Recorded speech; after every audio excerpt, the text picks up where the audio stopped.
안녕하세요. 오늘의 데일리 뉴스레터에 오신 것을 환영합니다. 1. 인도의 역대급 배신. 2. 말레이 FA50 최대 위기. 3. 독일 장교 한마디의 경악. 한번 진실을 알아봅시다. 말레이시아 반부패이온 회맥은 말레이시아 경전투기 엘카 경쟁에서 실패한 입찰자로부터 불만을 접수한 후 부정행위 혐의에 대한 조사를 시작한 것으로 보인다고 보도된 바 있습니다.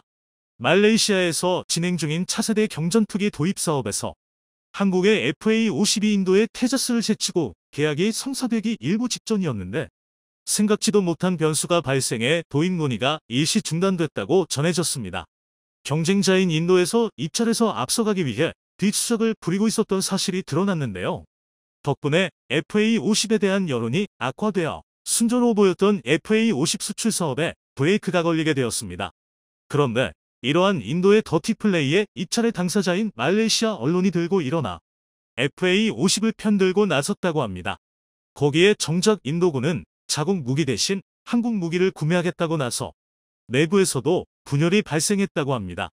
인도군마저 한국 무기를 택한 이유에 대해 자세히 알아보도록 하겠습니다.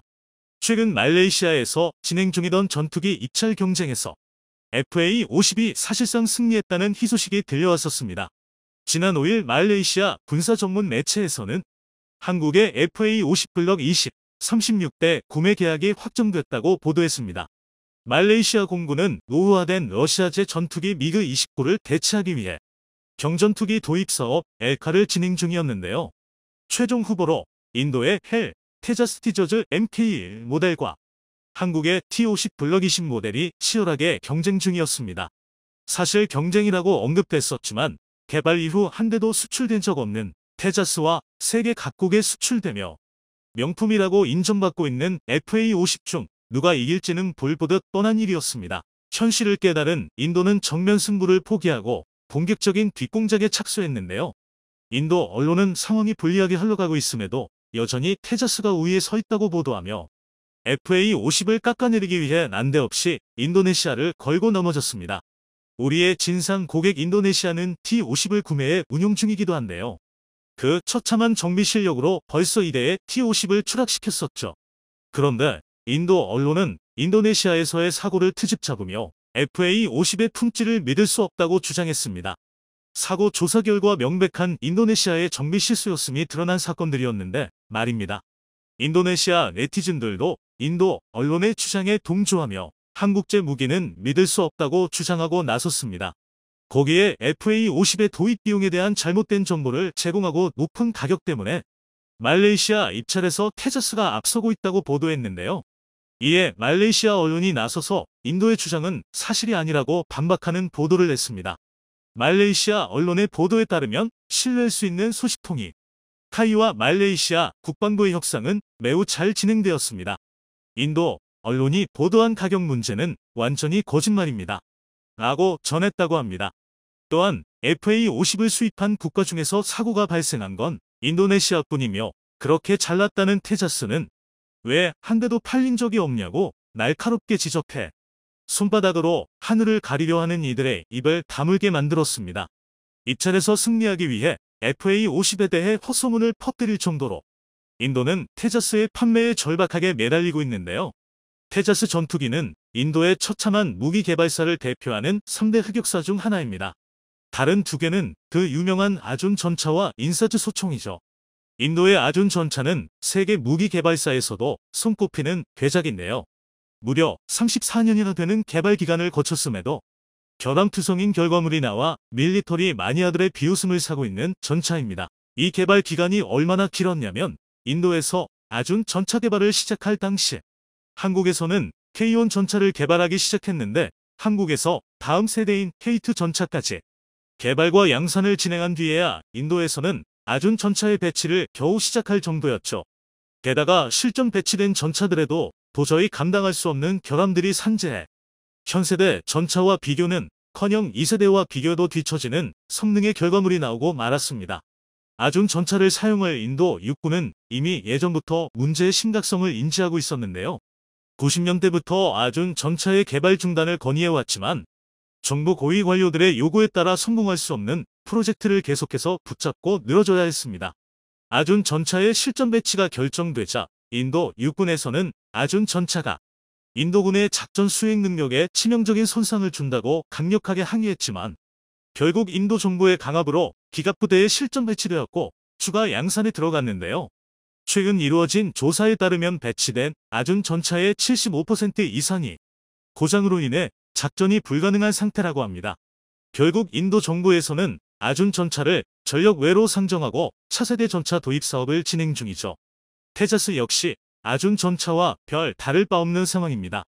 테자스의 개발은 국가의 명운을 건 사업이었으나 결과는 처참한 실패작으로 수출은균형 자국 군대에서도 외면받고 있었습니다. 오죽하면 날아다니는 아준이라고 불릴 정도이죠. 개발기관과 수준인의 결과물로 양산을 요구하는 원료들의 요구에 울며 겨자 먹기로 생산량을 늘리고 이를 어떻게든 해외라도 팔기 위해 영업에 나서고 있지만 단 한 대도 팔 수 없었습니다. 인도군군 역시 육군처럼 실패한 무기개발 프로젝트에 덤터기를 쓸까봐 전전긍긍하고 있는데요. 최근 인도에서 운용하던 미그 21 전투기가 노후화로 인해 추락 사고가 연이어 발생하자 전량 퇴역시키기로 결정됐는데 막상 미그 21을 대체할 전투기가 정해지지 않았다고 합니다. 소식통에 따르면 인도 공군에서 테자스 도입을 강하게 반대하고 러시아 전투기가 아닌 새로운 서방제 전투기 도입을 요구하고 있어 인도 공군에 커다란 전력 공백이 발생했다고 합니다. 중국과의 국경지대 분쟁이 늘어가는 상황에서 이 같은 전력 공백은 치명적일 것으로 보이는데요. 최근 인도와 대립 중인 파키스탄에서 중국의 J-10C 전투기를 대량 구매하여 전력을 강화하는 상황에서 인도 내에서는 시급히 차세대 전투기를 도입해야 한다는 목소리가 높아지고 있습니다. 비보가 계속되던 인도군이지만 한 가지 희소식도 있었습니다. 최근 인도에서 비크란트급 항공모함을 자체 기술로 건조하여 전력화하는 데 성공했다고 합니다. 과거 러시아의 사기를 당해 고물 항공모함에 수십억 달러나 지불해야 했던 인도가 자체적인 항공모함을 가지게 되었다는 매우 고무적인 소식이었습니다. 결과물도 인도에서 만든 거라고 믿을 수 없을 만큼 상당히 잘 나왔는데요. 그런데 항공모함은 있는데 항공모함에 탑재할 함재기가 없어 난감한 상황이라고 합니다. 인도에서는 항공모함을 개발함과 동시에 테자스를 함재기로 개발하려 시도했었으나 땅에서도 못 써먹을 물건을 바다에서 써먹을 수 있을리 만무한 일이었죠. 결국 함재기 57기를 구매하기 위해 250억 달러를 지출할 계획을 세웠었는데요. 처음 고려된 것은 러시아의 미그 29K였는데 우크라이나 전쟁을 통해 러시아제 무기들이 뻥 스펙의 속속들이 드러나면서 서방제 항공기들로 눈을 돌렸습니다. 현재 보잉사의 FA-18의 구매에 대한 협상이 진행 중인데 라팔을 제작한 프랑스의 항공사 다소에서도 라팔이 스키 점프대로 이륙하는 테스트에 성공했다고 발표하며 인도의 함재기 사업에 어필하고 있어 확실하게 정해지지 않은 상황입니다. 그런데 인도의 함재기 도입 사업에서 한국이 경쟁자가 될 수 있을 것으로 보이는데요. 최근 카이에서 KF-21의 함재기 모델을 개발 중임을 발표하며 전 세계의 관심이 집중되고 있습니다. 이번에 개최된 DX 코리아 2022 방산 박람회에서 KF-21N의 모형을 공개해 각국에서 모여든 국방부 관계자들의 주목을 받고 있는데요. 인도에서도 한국에서 개발 중인 함재기를 주의 깊게 살피고 있다고 합니다. 슈퍼호넷과 라팔을 뛰어넘는 성능의 차후 5세대 전투기와 맞먹는 전투 능력을 갖추게 돼 KF-21이 인도 국방부의 시야에 들어온 것이죠. 물론 KF-21N의 양산 시기는 2030년 정도로 예상되어 아직 먼 일처럼 보이지만 인도에서 비크란트급 항공모함에 이어 두 번째 자국산 항공모함인 INS 비살의 건조도 진행 중이기에 인도의 함재기 수요는 계속될 것으로 보입니다. 거기에 INS 비살함에는 스키 점프대 방식이 아닌 캐터펄트 방식이 채택되어 KF-21N을 운용하기에 매우 적합할 것으로 보이고 있습니다. 그리고 인도 공군뿐만 아니라 육군 역시 항공무기를 구입하기를 원한다고 합니다. 인도 육군은 차세대 전차 도입 사업 FRCV를 통해 기존 주력 전차인 T-72, 2,400대를 대체할 1,770여 대의 신형 전차를 도입할 예정인데요.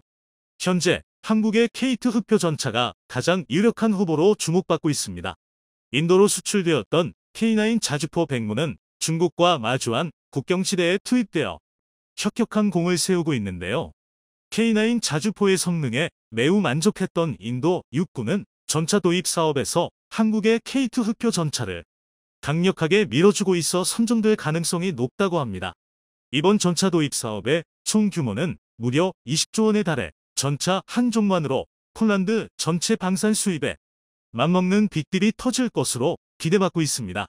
수많은 실패에도 국산 전투기에 대한 미련을 버리지 못한 인도는 테자스에 이은 5세대 전투기 엠카의 개발을 진행하고 있는데요. 벌써부터 제2의 테자스가 되느냐 아니냐는 우려의 목소리가 나오고 있습니다.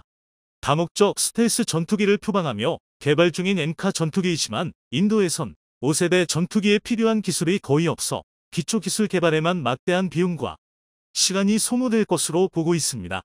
특히 인도에서 개발한 이사 레이더는 아직도 시제품의 수준에 머물러 있으며 테자스의 탑재도 되지 못해 인도가 만드는 전투기가 진정한 5세대급 전투기가 될 수 있냐는 의문이 제기되고 있습니다.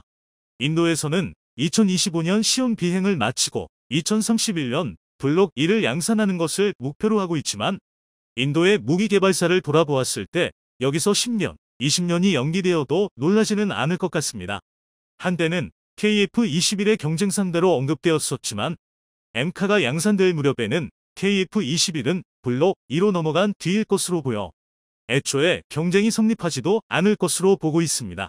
어떻게 보면 인도는 한국의 무기 개발에 있어 반면교사가 되어주고 있습니다. 모호한 개발 목표와 투명하지 못한 개발 과정, 해외 기업의 기술력에만 의존하여 주도권을 상실한 모습 등 한국은 인도의 시행착오들을 보고 배어 같은 실수를 저지르는 일이 없어야 하겠죠. 놀랍다. 나였더라도 한국 무기를 선택했겠다. 한 독일 장교가 한국 무기를 보며 경탄을 참지 못했습니다. 미국 방산 전시회에 전시된 한국 무기들이 각국 공관계자들의 찬사를 받았습니다. 한국의 폴란드 시장을 빼앗겼던 독일이지만 직접 장비를 운용하는 현역 장교는 한국 무기가 대단하다는 사실을 부정할 수 없었던 것 같은데요. 한국의 독주에 미국에서 한국을 붙잡기 위해 숨겨왔던 비밀병기를 공개하고 나섰다고 합니다. 미국에서 들려온 소식에 일본에서 마저 K방산의 위용을 인정하고 말았다는데 어떻게 된 일인지 자세히 알아보도록 하겠습니다. 10일부터 12일까지 미국 워싱턴에서 열린 지상군 방산전시회 오저 2022에 한화 디펜스가 참가해 K9 자주포와 K10 탄약 운반 장갑차의 실물 장비를 선보였습니다. 오저는 매년 미국과 독일, 영국 등 800여 개의 주요 방산업체가 참가하는 세계 최대 규모의 지상군 분야 방산전시회요. 세계 유수의 방산업체들의 첨단 무기들 사이에서 한국 무기들 역시 뜨거운 관심을 받았습니다. 러시아의 우크라이나 침공 이후 전 세계적인 군비 증강 열풍이 불고 있는 가운데 각국 방산업체들이 치열한 수출 경쟁을 벌이고 있습니다. 이 같은 방산 전시회는 방산기업 간의 소리 없는 전쟁터이기도 합니다. 수많은 전시관 중에서 한국의 첨단 기갑 차량들이 전시된 한화 디펜스 전시관에 외국군 관계자들의 발길이 끊이질 않았다고 하는데요. 전시관을 찾은 한 독일 장교가 한국의 K9 자주포와 K10을 통한 완전 자동화 장전 시스템에 감탄했다고 전해졌습니다. 독일 장교는 K10 탄약 운반 장갑차를 가리키며 한화 디펜스 관계자에게 얼마나 자동화된 것인가라고 물었다고 합니다. 한화 디펜스 관계자가 K9 자주포와 연결하기만 하면 자동으로 탄약을 재장 전할 수 있다고 답변하자 사람의 힘이 전혀 필요하지 않다는 말인가라고 다시 물었습니다. 이어 장갑차 운용에는 몇 명이 필요한가, 가격은 얼마인가 같은 질문을 쏟아내며 연신 감탄했다고 전해졌는데요. 독일 장교가 주목한 K10 탄약 운반 장갑차는 K9의 차체를 이용해 개발된 보급 차량으로 K9 자주포와 연결하여 로봇팔을 이용해 자동으로 포탄과 장약을 보급하는 게 가능합니다. 이 두 장비의 연계를 통해 포탄이 날아드는 전시 상황에서도 방어력을 갖춘 채로 능력을 지속적으로 유지하는 게 가능합니다. 한국에서 개발한 세계 최초의 탄약 재보급 자동화 장비 체계이죠. 한국의 자주포 체계에 감탄하던 독일 장교는 폴란드가 K9 자주포를 도입하기로 한 것을 알고 있느냐는 질문에 잘 알고 있다. 다른 나라의 비슷한 무기 체계에 비해 3분의 1 정도 비용으로 우수한 성능을 갖췄다니 놀랍다. 내가 폴란드 군이었더라도 K9을 도입했을 것이다 라고 긍정적으로 답변했습니다. 기갑 차량의 종주국이라는 자부심을 가지고 있을 독일 장교가 한국 무기의 성능에 감탄하며 인정하지 않을 수 없다는 모습을 보여주어 우리 방산에 대한 자부심이 더욱 높아지고 있습니다. 한국이 독일 대신 폴란드에 전차와 자주포를 수출하게 됐을 때 많은 독일 사람들이 큰 충격을 받았었습니다. 유럽 방산 시장은 독일의 손아귀에 있었다고 해도 과언이 아니었는데 지구 반대편에 있는 대한민국의 엄청난 파이를 빼앗겨버린 것이니 말이죠. 이에 대해 믿을 수 없어하며 폴란드가 유럽을 배신했다고 분노하는 사람들도 있는 반면 사태를 객관적으로 바라보고 있는 사람들도 많습니다. 최종 사용자 조항과 미루는 정부 때문입니다. 아무도 긴급 상황에서 독일에 의존하고 싶어 하지 않습니다만 누가 그들을 비난할 수 있겠습니까? 모두 한국이나 미국 같은 곳에서만 무기를 구입할 것입니다. 중요한 건 독일이 아니라는 겁니다. 독일 네티즌들은 이제는 세계 방산 시장을 한국이 주도하고 있다는 것을 인정하고 따라잡기 위해 노력해야 한다고 말했습니다. 이렇듯 우리 방산 기업들이 크게 득점하며 앞서 나가고 있지만 결코 방심해서는 안 될 것 같습니다. 무기 산업의 첨단을 달리고 있는 미국이 이번 박람회에서 새로운 전차를 공개해 큰 화제를 불러 모았습니다. 미국의 주력 전차이자 세계적인 베스트셀러인 M1 에이브람스 전차의 최신 모델 에이브람스 X를 공개한 것인데요. 에이브람스 X는 신형 44구경 XM360E1 저반동 활강포가 도입되어 더 적은 반동으로 정확한 사격이 가능해졌습니다. 또한 포탑이 완전 무인화됐을 뿐만 아니라 기총으로 RCWS가 탑재되어 승무원 3명만으로 운용할 수 있으며 트로피 능동 방어 시스템이 탑재되어 대전차 무기에 대한 방어력도 갖추었습니다. 이번에 공개된 에이브람스 X 모델은 아직 프로토타입에 지나지 않지만 향후 미군의 전차가 발전하게 될 모습을 미리 제시했다고 볼 수 있습니다. 그런데 외신들은 이번 전시회에서 에이브람스 X가 공개된 이유를 흑표 전차의 활약 때문이라고 판단하고 있는데요. 프랑스의 군사 매체 메타디펜스에서 미국 제너럴 다이나믹스는 에이브람스 X로 독일 KF-51 판처와 한국의 K2 흑표에 대응하려고 한다는 제목의 기사를 보도했습니다. 본 기사에서는 세계 각국이 전차의 종말을 예고하며 전차 생산량과 투자를 줄여나가면서 비어버린 시장을 한국의 K2 흑표 전차가 빠르게 선점하고 있다고 말했습니다. 미국의 M1 에이브람스 전차나 독일의 레오파르트2 전차보다 K2 전차가 주목받고 있으며 미국과 독일의 새로운 전차 공급은 2035년까지 지연되어 있는 상황이라고 지적했습니다. 이대로면 서방 세계의 전차 시장을 한국이 완전히 주도하게 될 것이란 말이죠. 위기의식을 느끼고 독일에서 차세대 전차 KF-51을 내세웠고 미국 역시 에이브람스 X를 제시하며 한국 전차의 진격에 대응하고 나선 것입니다. 또 다른 외신의 보도에 따르면 에이브람스 전차의 설계 과정에서 K2 전차에 영감을 받았다고 하는데요. 에이브람스 X의 새로운 포탑은 명백히 한국의 K2 흑표 전차에서 영향을 받았다. 실제로 에이브람스 X의 포탑 디자인이 기존 에이브람스 전차의 포탑보다 K2 전차의 포탑 구조와 더욱 유사함을 알 수 있습니다. 한국형 전차를 만들기 위해 M1 에이브람스의 전차 설계도를 어떻게든 얻어보겠다고 발버둥 치던 게 어제 같은데 이제는 미국이 전차 설계에 있어 한국을 보고 배우고 있다는 것이죠. 세계 방산의 선두를 달리던 미국이 한국을 대등한 경쟁자로 여기기 시작했습니다. 이러한 소식에 한국에 지나친 관심을 가지고 있는 나라에서 뜨거운 반응을 보여주고 있습니다. 바로 관음 중이라도 있는 게 아닌가 싶은 나라 일본입니다. 일본의 군사 전문 매체에서 미 언론 오저 2022에 참가한 한국은 방위산업에서 지위를 보여주었다라는 제목의 기사를 보도했습니다.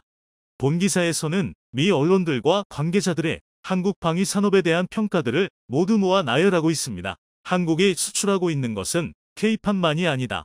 북한이라는 안보 위험을 안고 있는 국가가 국제 경쟁력 있는 생산국인과 동시에 방위산업 시장에서도 두각을 나타내고 있는 건데 얼마나 놀라운 일인가.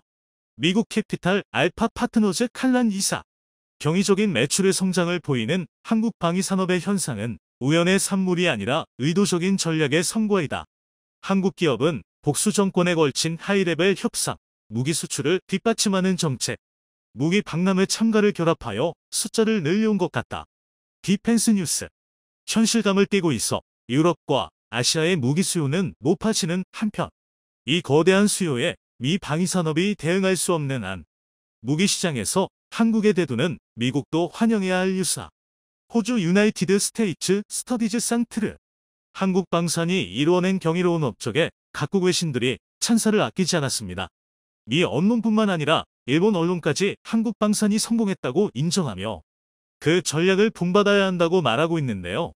한국의 방위산업이 세일즈에 성공하는 비결은 잠재적인 고객의 안보 환경, 재무 상황, 산업 구조를 조사해 필요하다면 현지 기업과의 공동 생산, 신규 제조가 아닌 한국군이 사용한 중고 무기, 도입에 필요한 자금 대출 등 고객에 맞춰 제안을 유연하게 커스터마이즈하는 점이다.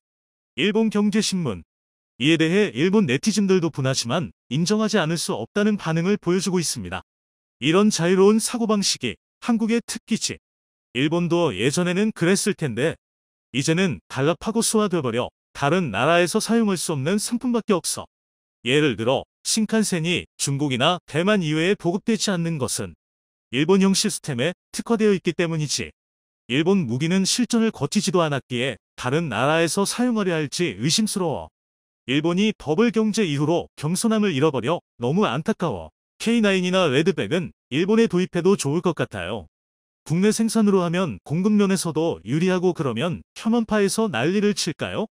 매출 3조가 사정거리 내라니 너무 굉장한 걸. K-팝도 그렇지만 세계적으로 유명한 아티스트가 나오기 훨씬 전부터 각국의 언어로 번역하고 언어를 공부해서 꾸준히 판매하고 있었어. 무기 수출도 우크라이나 사태로 약진한 것 같지만 아마 훨씬 전부터 결과를 내기 위해 여러 시행착오를 겪었겠지. 일본이 무기 수출에서 출발선에 설 때쯤이면 적어도 나는 환갑 정도일까. 그동안 한국 방산이 잘 나간다는 소식을 한국 언론들이 편파적으로 조작해낸 거짓말이라고 믿고 있던 일본인들마저 해외 유수의 언론들을 통해 보도된 부정할 수 없는 사실에 입을 다물고 말았습니다.